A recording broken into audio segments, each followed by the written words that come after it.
It arrived in a forgotten box, nestled amongst brittle newspaper clippings and faded silk ribbons from a century past. An antique photograph, a relic frozen in time, its sepia tones capturing a moment from 1887. My fingers traced the delicate, slightly curling edges of the print, feeling the weight of history in its paper. It depicted a quintessential farm scene, the kind that instantly evokes a nostalgic ache for a simpler world. A rustic farmhouse, its timber weathered by countless seasons, stood proudly amidst fields that stretched under a vast, indifferent sky.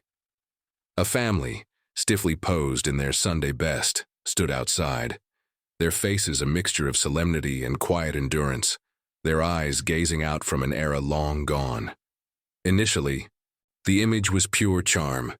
It felt like a perfect capture of a bygone era, a window into the stoic resilience of rural life. I imagined the smell of damp earth, the distant lowing of cattle, the rustle of wind through tall grass.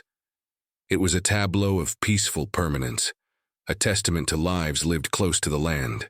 I admired the composition, the stark contrast of light and shadow, the way the ancient oak tree framed the scene.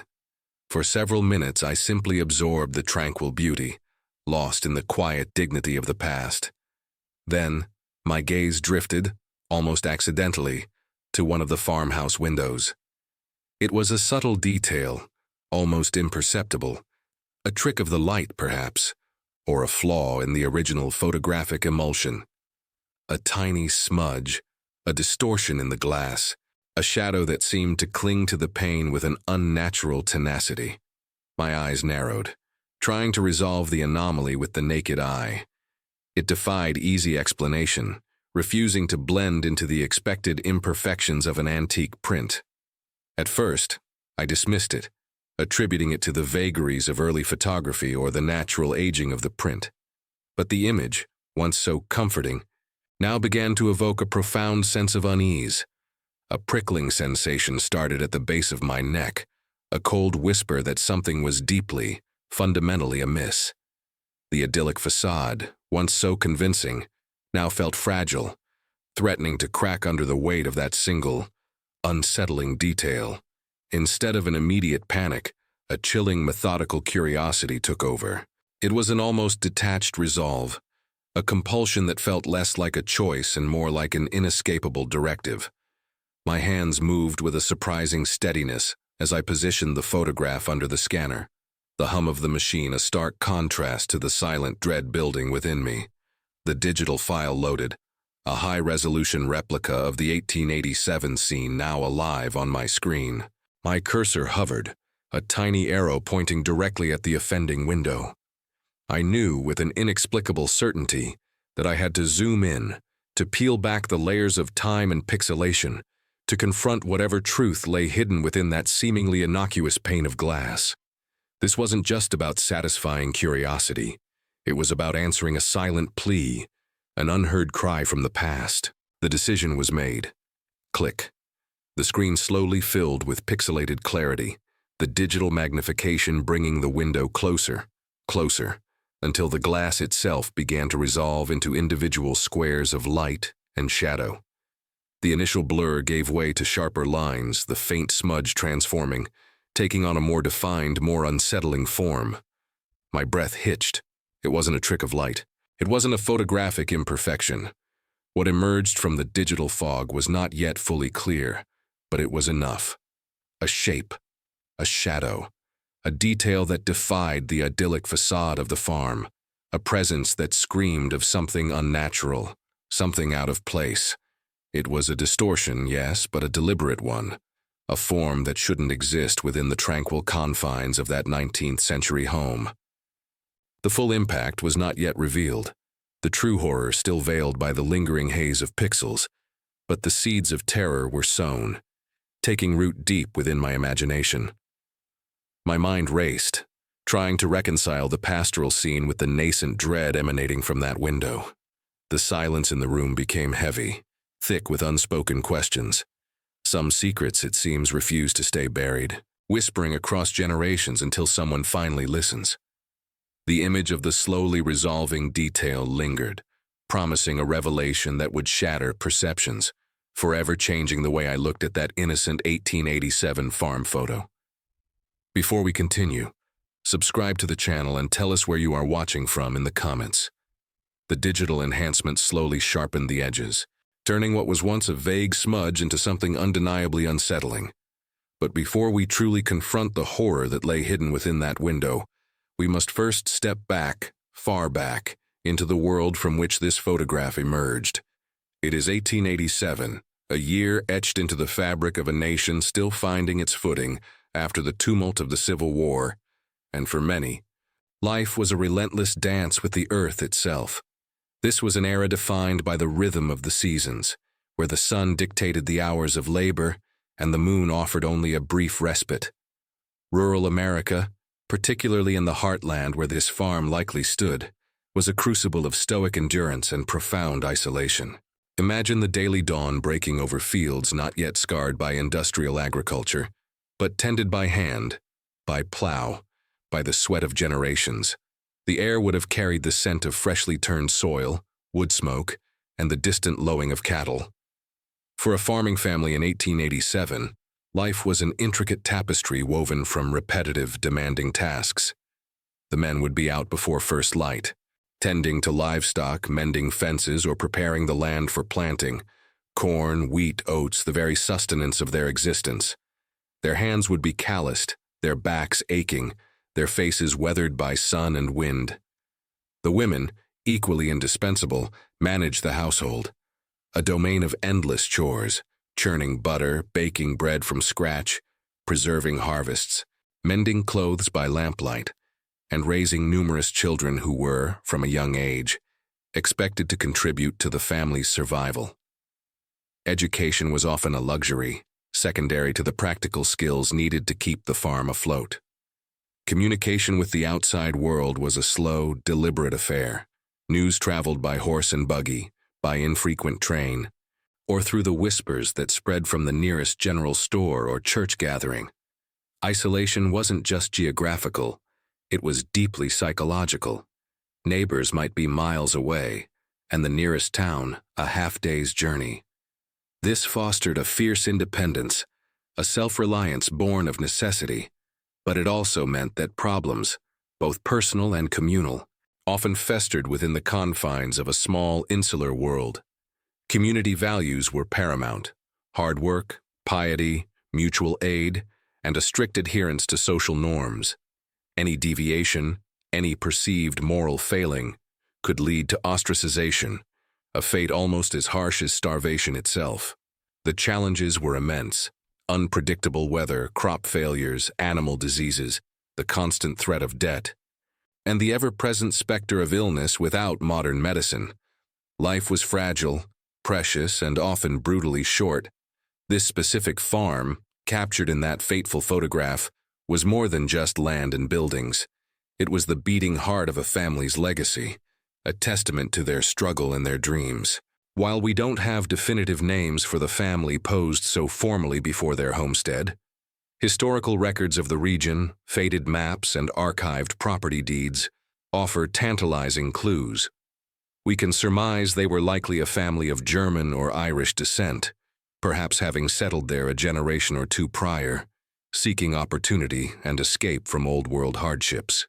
The sturdy construction of the farmhouse, the well-maintained fields, and the formal attire of the family suggest a degree of prosperity, hard-won and fiercely protected.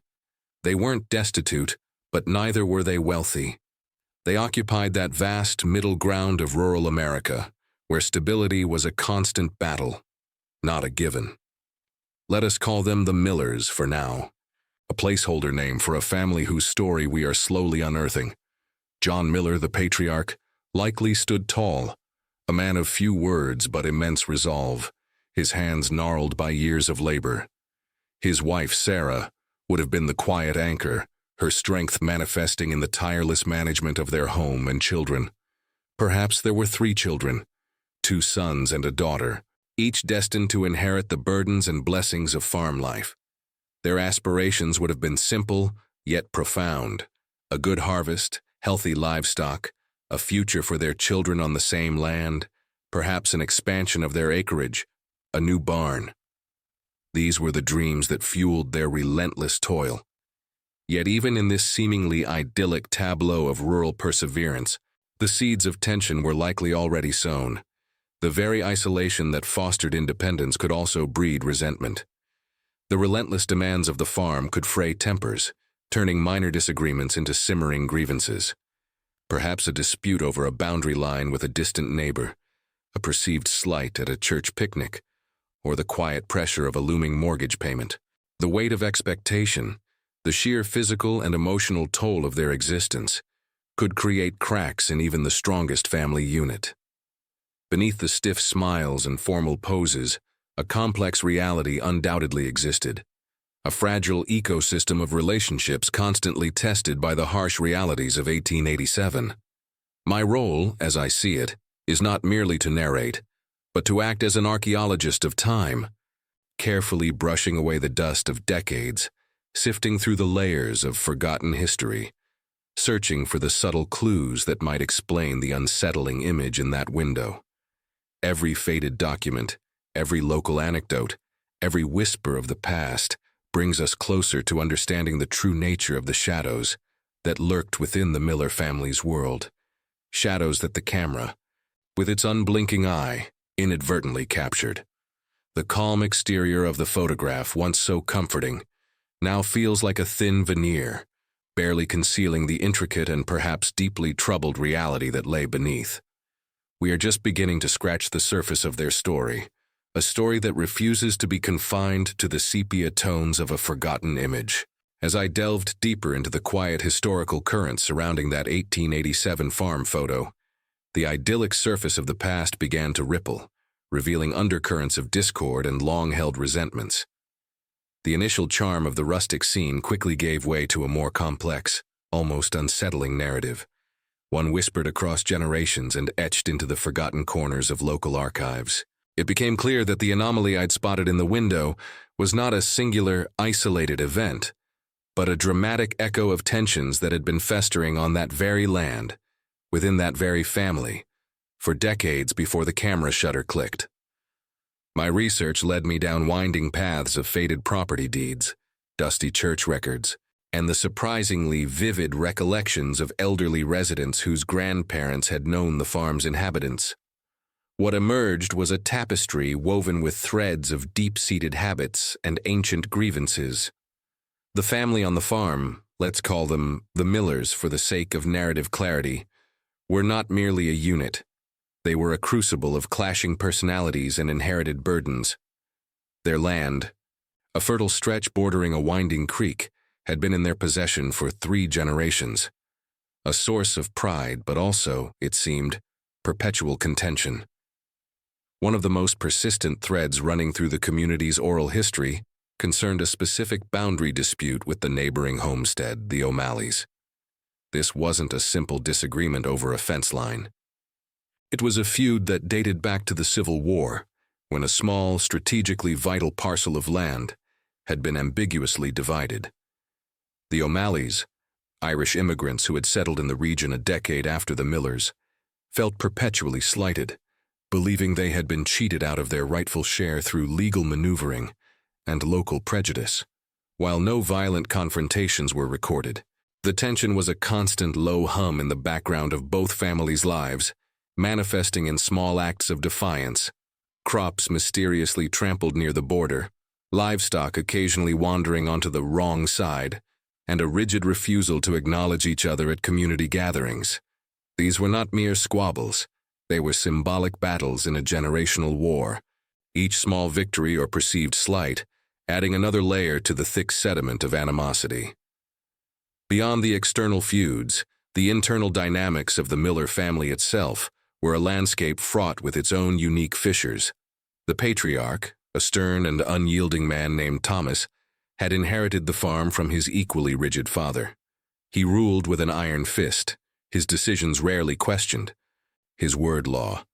But beneath this veneer of absolute control, whispers persisted of unfulfilled promises made to his younger siblings, particularly his sister, Eleanor.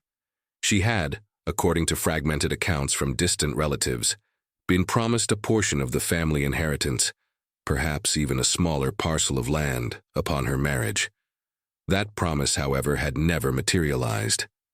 Eleanor, unmarried and increasingly bitter, lived a life of quiet servitude on the farm, her resentment a palpable, unspoken presence that permeated every family meal, every shared chore. Her silence, it was said, was heavier than any spoken accusation, a constant reminder of Thomas's perceived betrayal. The cracks in the family structure, it turned out, had begun long before the fateful day the photograph was taken. Forgotten newspaper clippings from the County Gazette hinted at a period of severe drought in the late 1870s, a time when many small farms struggled and some failed. The Millers, through sheer tenacity and perhaps some ruthless decisions, had survived, but not without cost. It was during this period that Thomas was rumored to have taken out a significant loan, securing it against a portion of the farm that his brother, Samuel, believed was rightfully his to inherit. Samuel, having left the farm years prior to seek his fortune in the burgeoning city, had returned briefly during the drought, only to find his birthright seemingly mortgaged away. The conflict between the brothers, though never publicly aired, was a deep, festering wound that never truly healed. Samuel's letters, later found tucked away in an old family Bible, spoke of a profound sense of injustice, of a bond broken by avarice, and a disregard for ancestral claims. These memories, these events, passed down through community whispers and pieced together from forgotten documents, began to illustrate a grim truth. The calm, posed figures in the 1887 photograph were standing atop a volatile foundation. The seemingly isolated incident that would eventually be revealed in the window was, in fact, the tragic culmination of a long history of discord. The disputes over land, the unfulfilled promises, the cultural clashes with neighbors, and the internal family grievances had all combined to create a simmering resentment that permeated the very soil of the farm. The picturesque scene, at first glance a testament to a simpler time, was in reality a snapshot taken at the precipice of a long brewing storm, a moment when all the historical tensions and unspoken resentments were about to erupt, changing the lives of those within its frame forever. The seeds of conflict, sown decades ago, were now ready to bear their bitter fruit. The bitterness, it turned out, was not a sudden burst but a slow, creeping poison, seeping into the very foundations of the Miller household. Eleanor's unfulfilled promise, the shadow of her lost inheritance, manifested not in shouts or open rebellion, but in a profound, pervasive silence that was far more chilling. She moved through the farmhouse like a ghost, her presence a constant, unspoken accusation. Her eyes, once bright with youthful dreams, now held a perpetual, weary glint of resignation mixed with resentment, a look that Thomas, her brother, found increasingly difficult to meet. Meals were often eaten in an atmosphere thick with unspoken words, the clinking of cutlery on plates amplified by the emotional void that had settled between them. Each shared task, from churning butter to mending fences, became an exercise in strained politeness, a fragile truce maintained only by the rigid social expectations of the era. Thomas, for his part, remained stubbornly oblivious, or perhaps willfully ignorant to the corrosive effect of his actions. His sternness, once seen as a necessary trait for a successful farmer, hardened into an unyielding rigidity that brooked no dissent.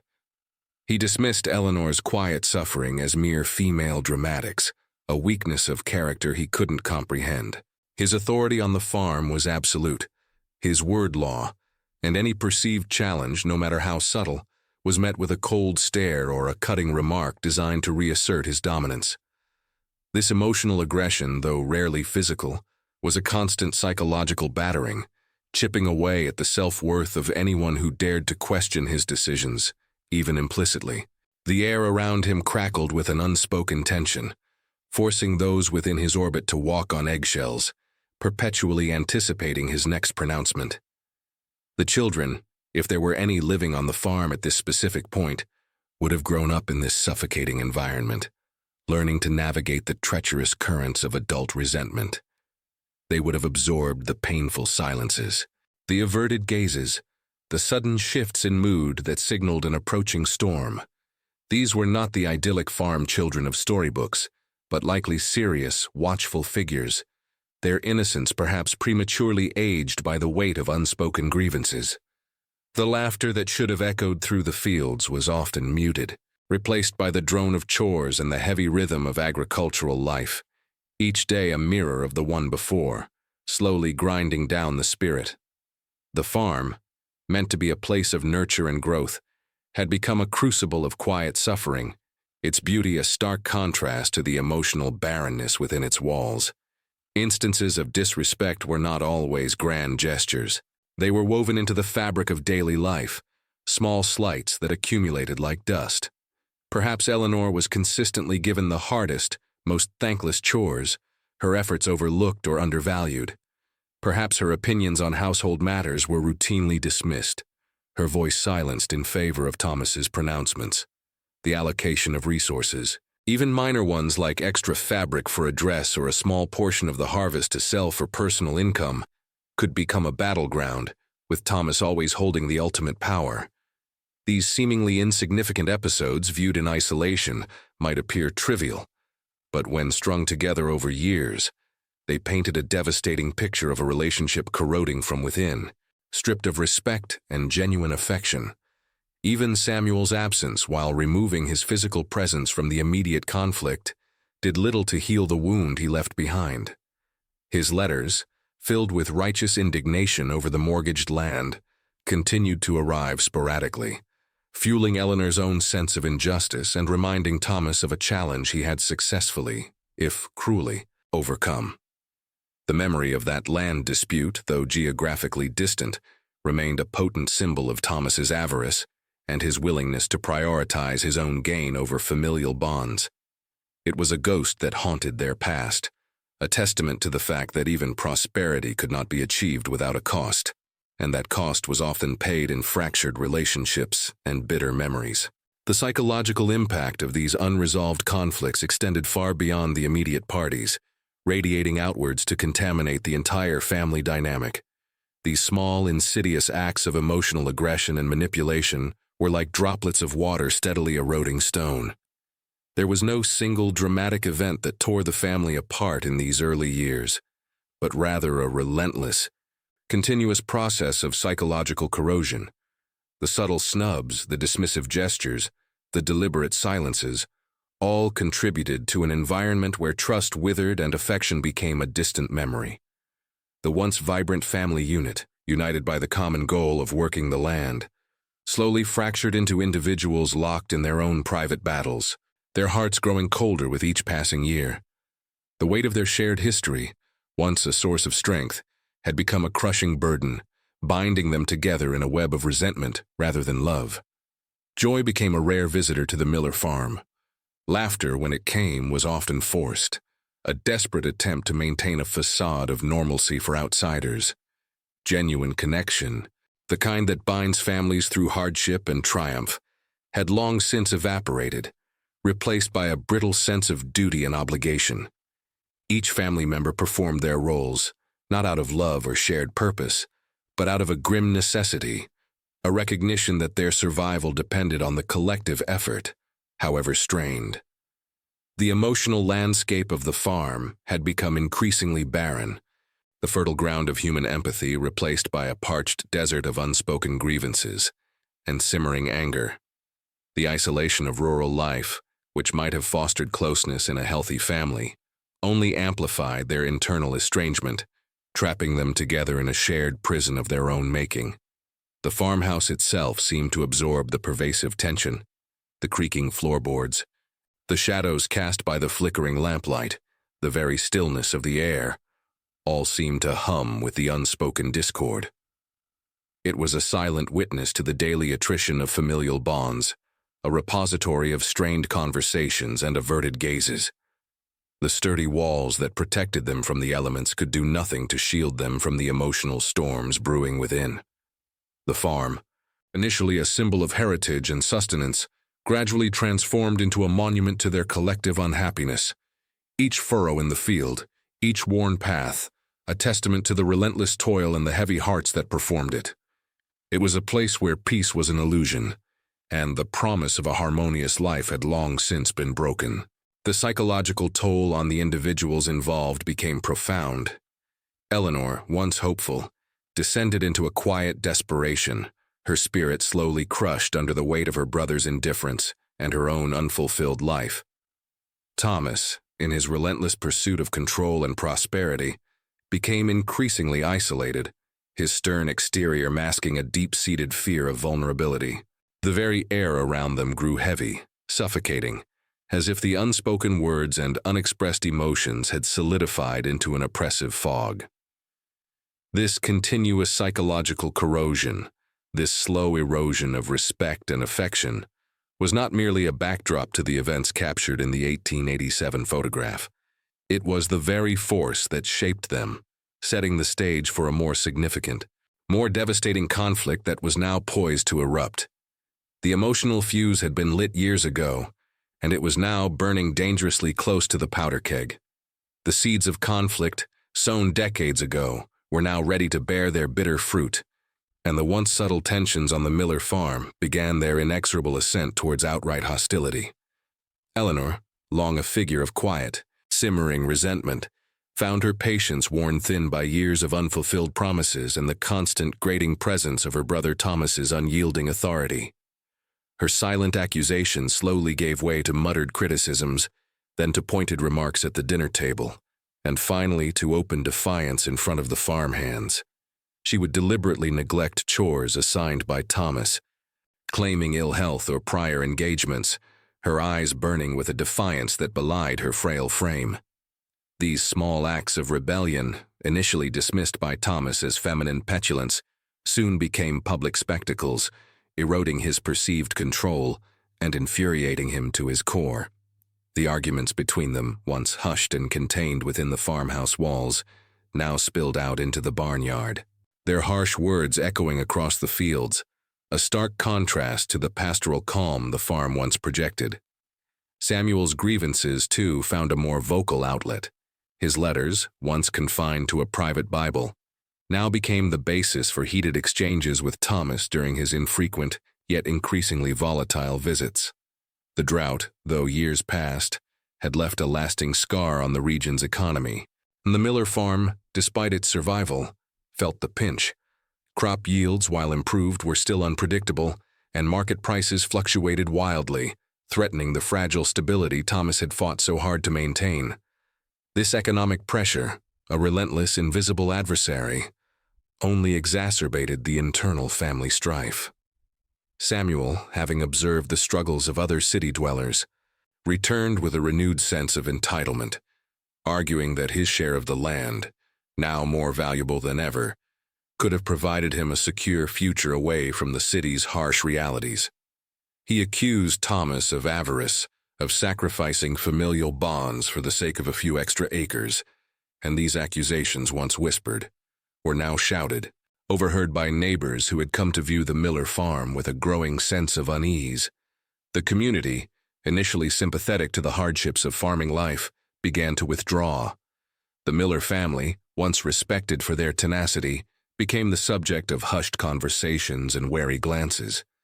Neighbors who might once have offered help with a barn raising or shared tools now kept their distance, unwilling to be drawn into the palpable animosity that hung over the farm, like a perpetual storm cloud. Children were cautioned to avoid the Miller property, and the once frequent visits from local families dwindled to nothing. This isolation, a self-imposed exile born of internal conflict, further intensified the suffocating atmosphere within the farm's boundaries. Thomas, increasingly paranoid and defensive, saw enemies everywhere, convinced that the community was conspiring against him, further fueling his tyrannical grip on his household. Eleanor, trapped, saw her defiance turn into a desperate, almost suicidal need to lash out, regardless of the consequences. Samuel, feeling increasingly alienated and wronged, nursed a deepening bitterness that festered with each passing day. The psychological environment of the farm grew heavy and oppressive, a suffocating blanket woven from unspoken resentments, hurled accusations, and a pervasive sense of dread. The silence that sometimes fell upon the farmhouse was not peaceful, but taut, pregnant with unexpressed anger and fear, broken only by the creak of floorboards or the distant lowing of cattle. Meals were eaten in a strained quiet, punctuated by the clinking of cutlery, each sound amplified in the oppressive stillness. Sleep became a luxury, often disturbed by nightmares or the grinding anxiety of another day, facing the same intractable conflicts. The very air seemed to thicken, making breath itself feel labored. Outsiders who dared to approach the farm reported an unsettling quiet, a lack of the usual sounds of bustling farm life, replaced by an eerie stillness that spoke volumes. They noticed the gaunt faces of the family members, the haunted look in their eyes, the way they moved with a heavy, almost somnambulant resignation. This constant, unrelenting pressure began to exact a terrible toll. Eleanor's once vibrant spirit withered, replaced by a cynical, almost malicious glee in her small acts of rebellion, each one a desperate cry for recognition and justice. Thomas, consumed by his need for control and haunted by the specter of financial ruin and familial disrespect, became more rigid, more cruel, his face a mask of weary anger. The farm, once a source of pride and sustenance, transformed into a prison, its fields and structures bearing silent witness to the slow, agonizing disintegration of a family. The beautiful rustic farmhouse captured in the 1887 photograph was no longer a home but a crucible, forging an unbearable pressure that promised an inevitable, violent release. Every interaction, every glance, every passing moment was steeped in this growing sense of foreboding, making the eventual breaking point not just possible, but tragically, terrifyingly, unavoidable. The stage was set, the players in their final, desperate positions, awaiting the curtain fall that would change everything. The bitter fruit of long-sown conflict was not merely a metaphor, it was a tangible, suffocating reality that settled upon the Miller farm like a shroud. Thomas, hardened by years of struggle and the constant pressure of maintaining his patriarchal dominion, had become a figure of unyielding, almost terrifying resolve. The survival of his land, his legacy, had warped into an obsession, eclipsing any semblance of compassion or familial obligation. His rule, once merely stern, now verged on tyranny, each decision a hammer blow against the already fractured bonds of his household.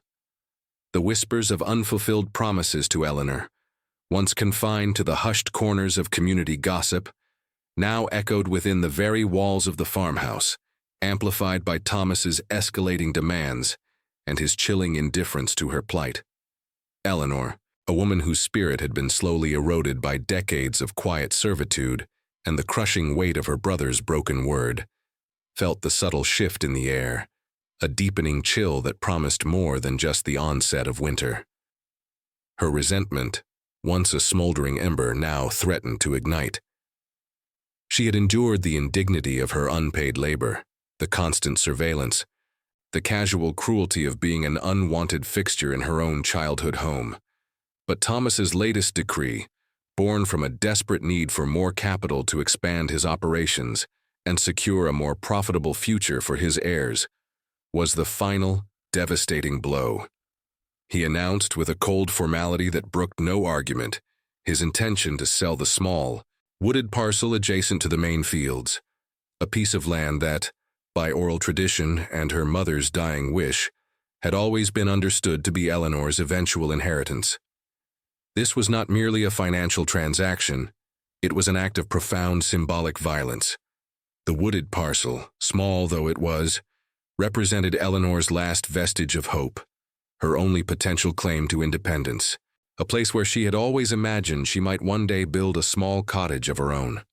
Its sale, to a neighboring farmer with whom Thomas had long held a contentious relationship, was a deliberate act of disinheritance, a public declaration that Eleanor was nothing more than a dependent, forever bound to his will. The news spread through the sparse community quickly, carried on the wind like dry leaves, each whisper adding another layer to the already dense atmosphere of dread surrounding the Miller homestead. Even those who usually upheld Thomas's authority felt a prickle of unease, recognizing the unforgivable nature of his latest transgression. Eleanor's reaction was not an outburst of tears or a furious confrontation, but something far more chilling. A profound stillness descended upon her, a quietude that felt less like resignation and more like the calm before a storm. Her eyes, once merely weary, now held a glint of something unreadable, a deep, unsettling resolve that frightened even Thomas in his moments of quiet reflection. She continued her chores, moving with a mechanical precision, her silence more potent than any shouted protest. The farm itself seemed to hold its breath. The rhythmic creak of the windmill, the distant lowing of cattle, all seemed to carry a heavier weight, a sense of impending doom.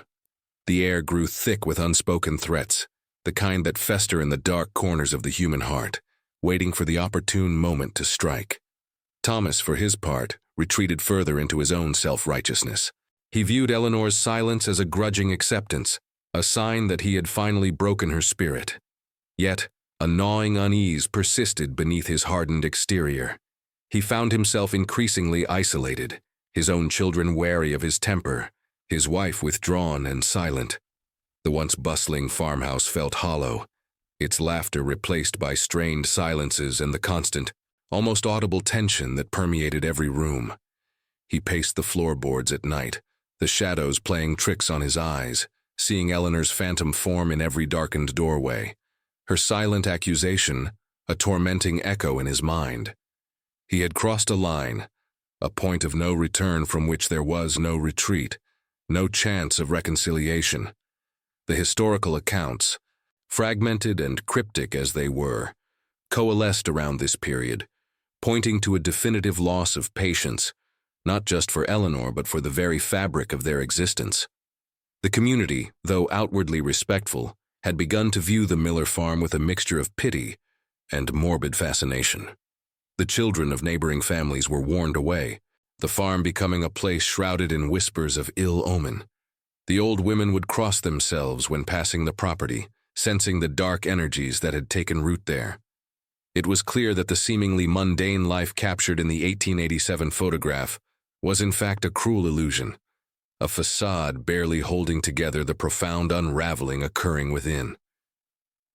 This was the moment of impending climax, a period where every action, every word, every silence was imbued with irreversible consequence. The historical record, painstakingly pieced together from faded deeds and oblique diary entries, revealed a trajectory that could only end in tragedy. Thomas's implacable will, Eleanor's simmering despair, and the deep-seated grievances that had festered for decades had finally converged. The atmosphere on the farm was no longer merely heavy, it was suffocating, a pressure cooker building towards an inevitable explosion.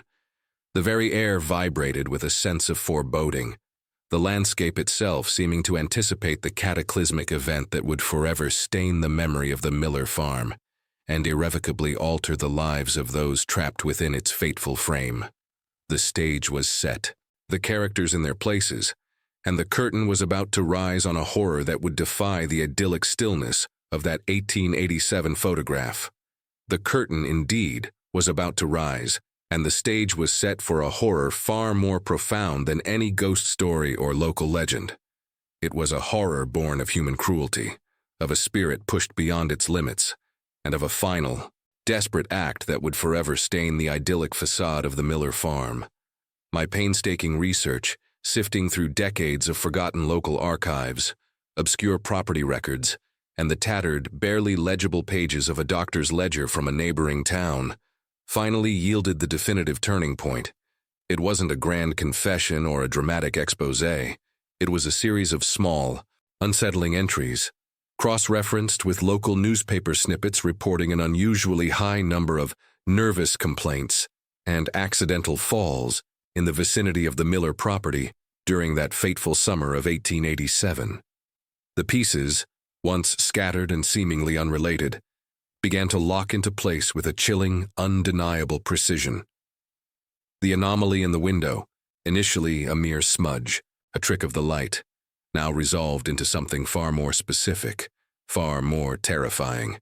It was the distinct blurred outline of a face pressed against the glass from the inside, its features indistinct, yet conveying an unmistakable sense of entrapment and silent plea.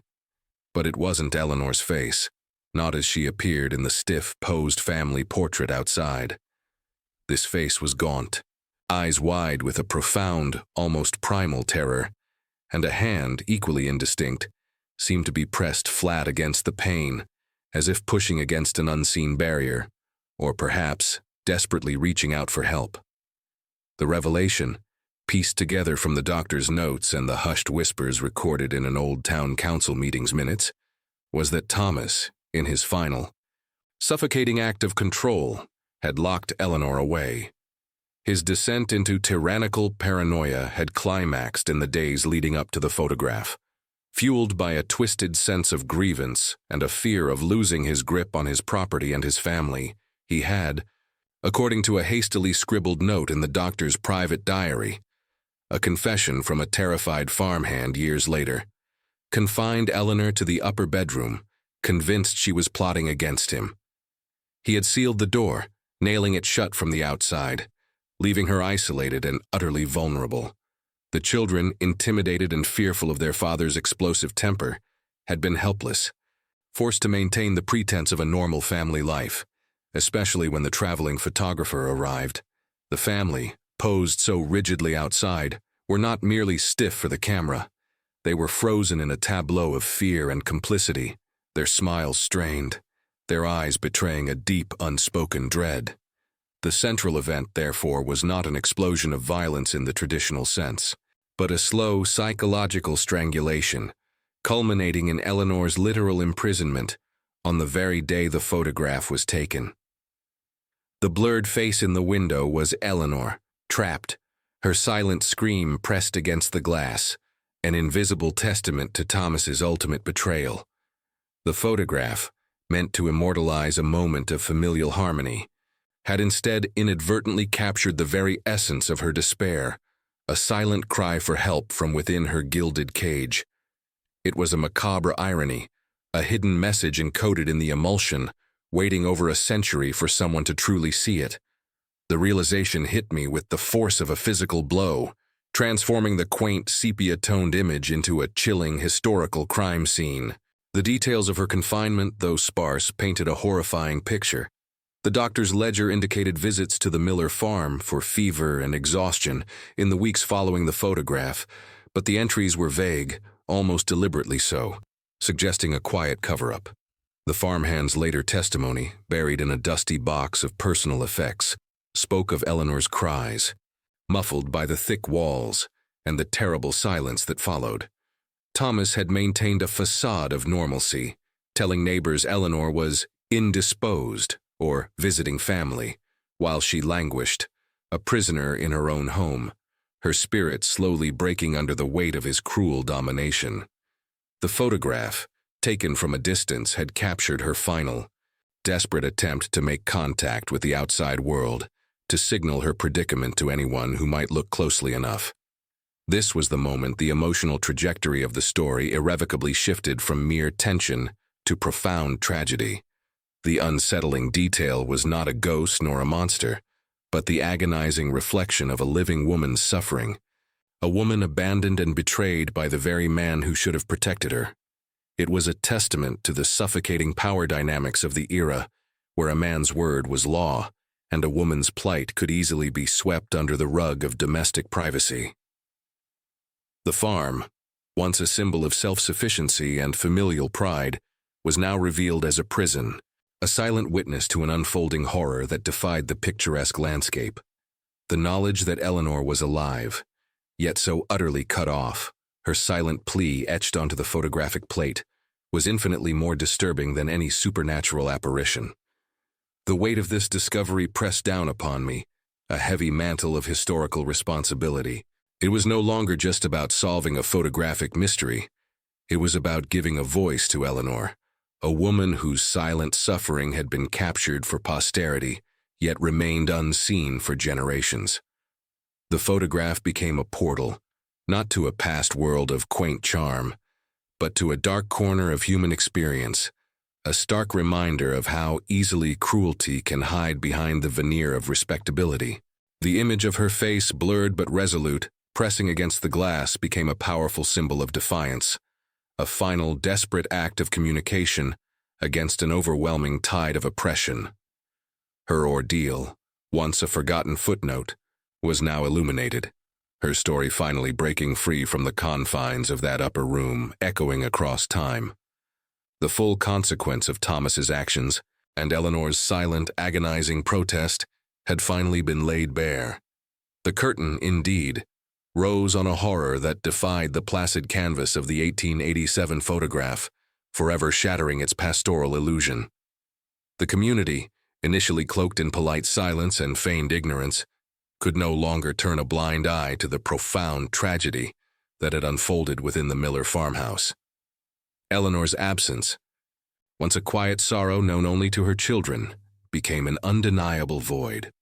The local doctor, called to the farm under hushed circumstances, found no clear answers, only a profound sense of despair hanging heavy in the air, a silence more telling than any confession. The whispers intensified, evolving from vague anxieties to concrete accusations. Fueled by the children's frightened testimonies and the undeniable shift in Thomas's demeanor, he became a ghost in his own home, haunted by the very walls he had sought to control, his eyes hollow, his movements jerky and erratic. The once formidable patriarch was reduced to a shell, his tyranny having consumed not only his wife but also his own soul. The historical record, once so frustratingly opaque, began to yield its secrets with a chilling clarity. Thomas Miller, the man who had sought absolute dominion over his family and his land, found himself utterly alone. His children, now adults, distanced themselves, their loyalty irrevocably broken by the events that had transpired. They carried the burden of their mother's fate, a silent condemnation that Thomas could never escape. The farm, his prized possession, slowly fell into disrepair, its fields unkempt, its barns sagging under the weight of neglect. Neighbors, once merely wary, now actively shunned him, their gazes filled with a mixture of pity and revulsion. No longer was he the respected, if stern, farmer. He was Miller, the man whose wife had vanished under mysterious circumstances, the dark shadow of suspicion clinging to him like a shroud. His name became synonymous with a terrible, unspoken grief, a cautionary tale whispered in hushed tones around hearths on cold winter nights. The official records, while never explicitly stating foul play, painted a stark picture of Thomas's decline. His land was eventually repossessed due to unpaid taxes, his once thriving estate crumbling into ruin. He died a pauper, alone in a small rented room in a nearby town, his final days marked by profound isolation and what local lore described as an unshakable madness.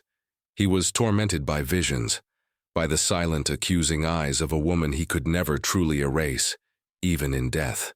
His end was not a dramatic fall from grace, but a slow, agonizing descent into oblivion, a living testament to the destructive power of unchecked cruelty. The justice, in this historical context, was not found in a courtroom, but in the relentless erosion of his legacy, his name forever stained by the tragedy he had orchestrated. The truth, long buried, had finally found its voice, speaking through the silent condemnation of a community and the gradual erasure of his very existence. For me, the narrator, this journey into the past had been more than just an academic pursuit. It was an emotional excavation, a profound reckoning with the silent suffering embedded within an old photograph. The initial prickle of unease had blossomed into a full-blown empathy for Eleanor, for the children, for all those whose stories had been swallowed by time and patriarchal silence. Holding that enhanced image, seeing the faint, unmistakable silhouette in the window, was no longer just a shocking discovery. It was a moment of connection, a silent promise kept across more than a century. It was the moment Eleanor, through the lens of history, finally spoke. Her story, once a forgotten tragedy, now echoed with a newfound resonance, a testament to resilience and the enduring human spirit. even in the face of overwhelming despair. The weight of the past, I realized, is not merely a collection of facts and dates. It is a tapestry woven with human emotion, joy, sorrow, and often profound injustice. My role, in uncovering this particular thread, felt less like an investigator and more like a quiet witness, entrusted with giving voice to those who could no longer speak for themselves. The power of a single image, I learned, goes far beyond its surface depiction. It can be a portal, a silent scream, a hidden truth waiting patiently for someone to truly look, to truly listen. This journey had changed me, instilling a deeper appreciation for the unseen narratives that shape our world, for the silent battles fought and lost, for the enduring mysteries that linger just beyond the frame. The 1887 farm photo, once a quaint relic, now stands as a powerful reminder that some secrets, no matter how deeply buried, will always find a way to whisper across the generations, yearning for the light of truth. And sometimes, if we listen closely enough, they finally get to tell their story.